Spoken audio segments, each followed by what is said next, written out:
All right, guys. So we have been using integration to evaluate areas of regions, and today what we are going to do is talk about what happens if we rotate that region around some sort of axes, today specifically X or Y axis, and looking at how can I determine a volume of a solid given this sort of a piece of a cross section? So, for example, and you'll have to bear with me today because I'm not the best at drawing these shapes out. But for example, if you looked at an X and Y axis, a two-dimensional axis, right, and we have a triangle right here, if you think about rotating that triangle around the Y axis or even rotating it around the X axis, you should get to visualize a cone being formed. So yesterday we only kind of looked at, in the last few days, we've only looked at those shapes kind of like rising up into different sorts of cross sections. And today we're actually physically going to picture yourself grabbing one of those points and spinning it around an axis. Volume of a cone is 1/3 pi r squared times h. And if I think about doing this around the y-axis, that means that that radius is going to be determined by my x values. So for example, every single x value, right, gives you your radius. Also, if you think about chopping that cone in half, right, or like chopping pieces of that cone out, if you look, it would form a thin disc. So if I take a strip out of this cone, so for example, this strip right here, this strip, think about it rotating around the y-axis. So first off, picture that rotation. And if I were to remove it, we should see a thin disc. Now, when we looked at these types of shapes and we talked about semicircles a few days ago, we had to split that radius in half because that entire distance was essentially the diameter and we wanted only the radius. This time, this value is actually going to be our radius.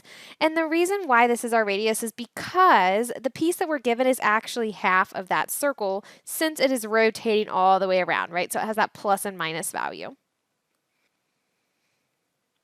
So our question here says, write the volume of a cone as an integral of the interval 0, 2. Automatically, this is telling me that this is going to be in terms of y because that 2 represents that y value of that height. So I'm like, okay, I know this is going to be in terms of y. So when I think about that, I have my two formulas from earlier. I'm going to be using this guy right here because this is my value that is in terms of y.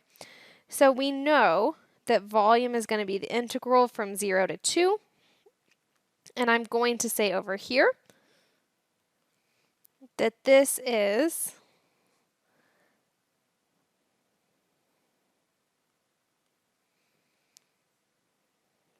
that pi r squared, which if I start plugging in those values, right, I'm going to pull that pi out of that integral. That 0 to 2 is the height, right? So there's my h.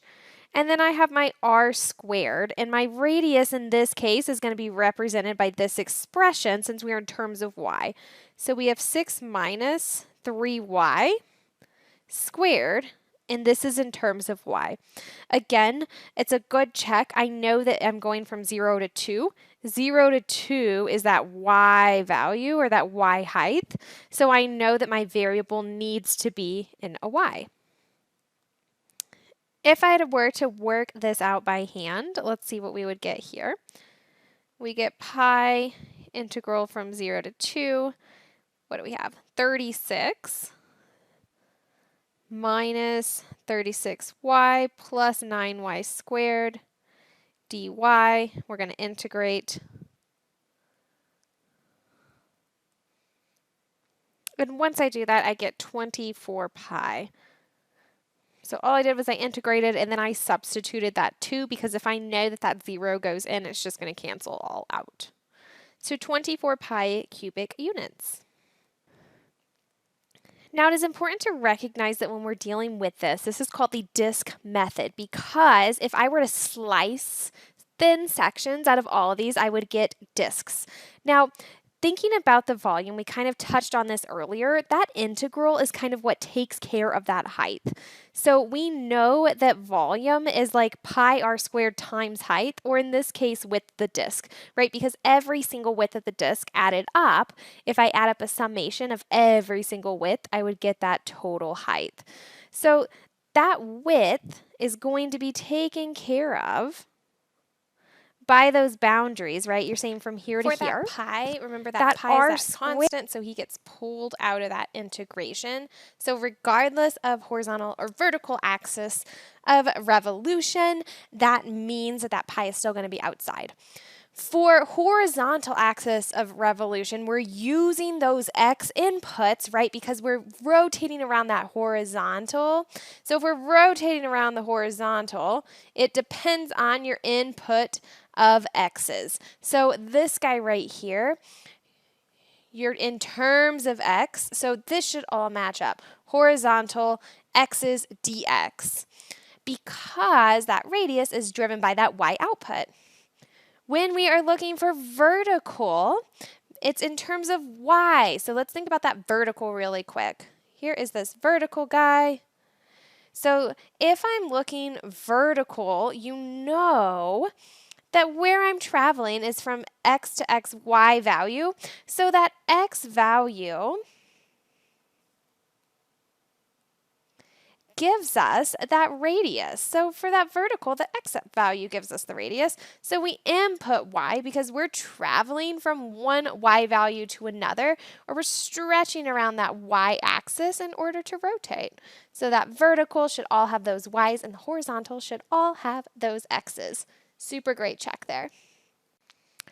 First example here is we have the equation negative x plus 1. So I know my y-intercept is a positive 1.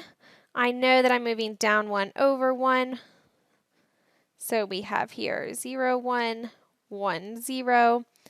And we're revolving this around the x-axis. So here is my line segment. And I am going to be taking this and I'm revolving it around the x-axis. So what this is going to give me, if I can think about this, let's see, I told you guys I'm not the best at drawing. So if I think about revolving this around the x-axis, we are going to have a cone that looks something like that. Because I'm revolving this around the x-axis, if I think about this, all my radii are determined by what my x value is or how my x value is moving, because if I move my x value forward, I'd have a smaller cone than if I started off at 0. So let's get this done here. We know that this is my radius. We are revolving around the x-axis, so I know I'm going to be using that horizontal. So I know v is going to be pi times from a to b. Remember, that's my height through those boundaries. And then we're going to have r of x squared dx. Well, I'm already given that radius in terms of x. He is already pretty much good to go. It's at negative x plus 1. So that guy can just be substituted in. My boundaries, we just did that earlier. We said, where is it going to cross the x-axis, right? And it crossed the x-axis at 1, and it starts here at 0. So my boundaries are going to be from 0 to 1. And then that pi in there, right, that's that constant. That has to all do with the fact that this is circular sections. So I'm going from 0 to 1, and then we have, I'm going to rewrite this as 1 minus x squared dx. So I'm going to give you guys a second to solve this and then integrate and get me a value. And please try to do this without using a calculator.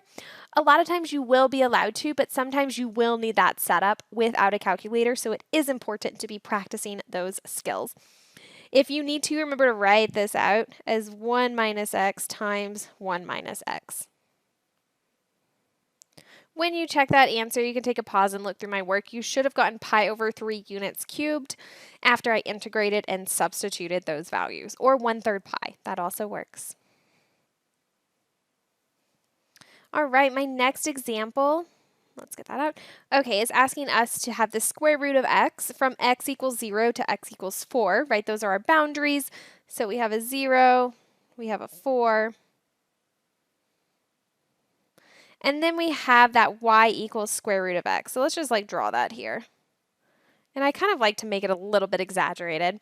And let's get this ordered pair. I know the square root of 4 is 2, so this value is going to be 4, 2, this intersection. And we're revolving this around the x-axis. So let's kind of get this keyed a little bit better. Okay. So since we're revolving about the x-axis, this little guy, we're going to be taking this shape and revolving it about that x-axis. So if we think about what this is forming, this almost kind of gives me like half of a circle, right? Or like half of a sphere. So we're looking at a semi-sphere. But once again, this is still using that disk method, because if I were to take any sort of cross section, right? Because here's my radius. If I were to slice out any of these cross sections, it would be, wow, I'm really terrible at drawing, but you guys get my point. We would be looking at like a sliced disc. So since I'm revolving around the x-axis, you guys know this, everything is in terms of x. So we are saying from what radius to what radius, because we want that infinite number. So we have that pi times the integral from, we are going from 0 to 4. My radius is always going to be represented by that square root of x squared dx. And remember that 0 to 4, we're saying that infinite number of little bitty discs that go from 0 to 4. And there's that pi for that circle, and then that radius squared. This one is really lovely because that square root and that x cancel each other out. So we have pi from, actually we'll just do it over here, from 0 to 4 of x dx. Let's integrate that really quick. This is going to be a 1/2 x squared, and we're evaluating this from 0 to 4. And when I do that, remember that 0 is going to cancel out, so we should just have 8 pi units cubed. All right, let's look at this next guy. We have a y equals x squared, and we want the y-axis from 0 to 4. So I'm going to draw this first. There's my x squared. And we are going from 0 to 4. So let's just call this line y equals 4. Now I know where, let's just get this intersection. 4 equals x squared. X equals 2. So this ordered pair is going to be 2, 4. Now, since we're revolving around that y-axis, so it's nice to draw like where we're revolving around. So I get kind of this idea. Well, I guess that actually, that arrow does not make that much sense. We would be kind of going from, right, like we'd start and we'd revolve around and get back to that starting point. So what this is going to be forming is like kind of a cup in a way, if you can imagine. This guy is like forming a cup when we revolve this around that y-axis. So remember that this is giving me my radius. And then if I think about this, we're going about the y-axis, so I need everything in terms of y. Now this is a problem because, well, it's about to not be a problem, but it is something to be cognizant of because this equation is x squared, and we want this in terms of y. So we're just going to move this around and get that this equation, y equals x squared, is the square root of y equals x. Here is where we want it because we want everything in terms of y. So my radius is going to be that square root of y. We have my y-axis, and then I have my boundaries, which are from 0 to 4. So setting up that volume, you know that that volume is going to be pi r squared times h. So we have that pi, that h is that from 0 to 4. And then that r squared, since I need it in terms of y, that's that dy, we're going to have that square root y squared. Make sure everything matches. So that's like a nice double check. Make sure if you see y-axis, you have y, y. Everything is in terms of y. Over here we had x-axis, x, x. Now if I were to keep on solving this, this is beautiful, just like before. We know that this is going to be pi 0 to 4 y dy. Integrating this guy.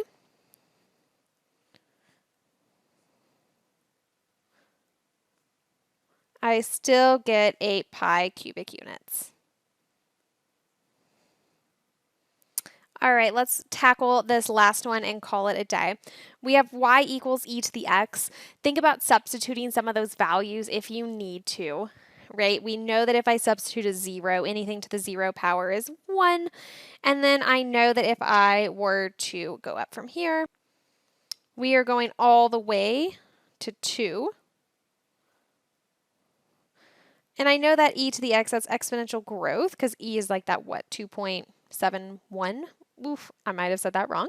But I know that this ordered pair, we'll just leave this in terms of e to the x. This is going to be 2, and then we can call this e squared, because I just substituted that 2 into that function. Now, we know that this is x-axis, so we're thinking about everything's in terms of x. We're rotating this around the x-axis. This is an interesting shape here. What this is going to do once I kind of like rotate this is it's going to kind of make like a trumpet in a way. So if I can like show you this like a little bit, like it's going to be somewhat of this like flared horn almost is what this is going to create. So there's my radius, right? There's my x-axis, and then I'm rotating that shape about that x-axis, which is going to create this continuous circle. So since I know this is x-axis, I know I'm in terms of x. My equation's already in terms of x. So x, x, we are good to go. We're going to come over here and say that this is going from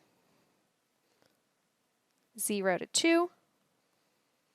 I know that my radius is represented by the height of this guy, right? It's in terms of x, so we have e to the x squared dx. Integrating this guy, we are going to get, right, because remember that 2 can be that like 2x.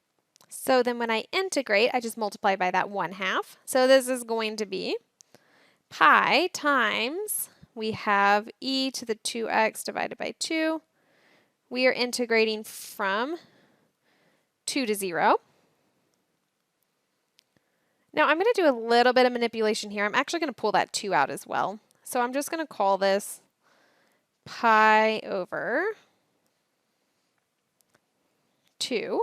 And then I'm going to substitute. This is going to be that e to the 2 times 2, which is 4. And then e to the 0, we know e to the 0 is 1. So we are going to have this pi over 2 times e to the 4th minus 1. And since I can't simplify that any further, I'm just going to say this is going to be in cubic units since we're in that volume. Now again, if you had a calculator, you could just substitute this in for the get-go. I would just say like start off by using just like plugging in this right here and then rounding to 3 decimal places. But a lot of the time on these, why we go through this by hand is that all the answer choices are going to be like in that exact form. And we're dealing with a lot of like pi's and e's and sort of like irrational values that you need to keep them in that exact form for. All right, guys, I'll see you on